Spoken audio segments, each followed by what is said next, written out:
Hey there, it's Lawso here, the Assassin.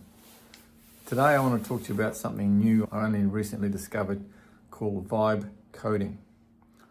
Now, this was a term invented last year by a computer scientist who worked at Tesla on their automation project, and he also was OpenAI, the developers of ChatGPT.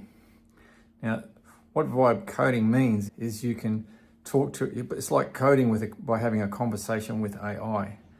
Now, I saw this example recently with two really neat pieces of software.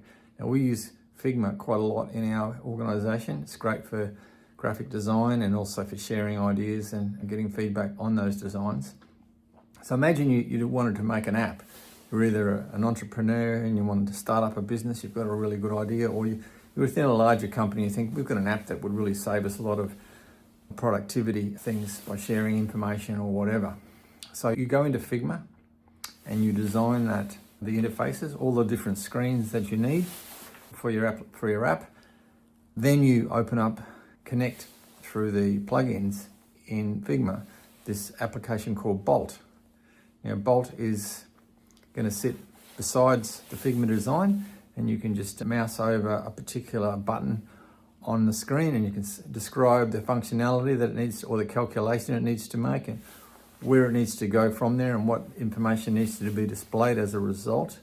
So you've got to detail all of the functionality quite accurately, but then just describe that to Bolt in natural language, and it will write the code.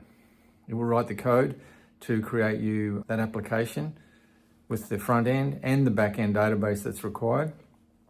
And you can do that if it's business to consumer, well, it depends. It could be business to business, but a lot of business to consumer stuff should be on a mobile phone app. Whereas business to business, you could get away with a website. Either way, Bolt will take care of it. So it's just another interesting way that you can approach things if you've got ideas, especially if you're a startup and you don't have design skills and you don't have coding skills, but you're an entrepreneur with a great idea. You could solve all your problems, or at least get a really interesting prototype up and running by using these two applications. I hope you find this helpful.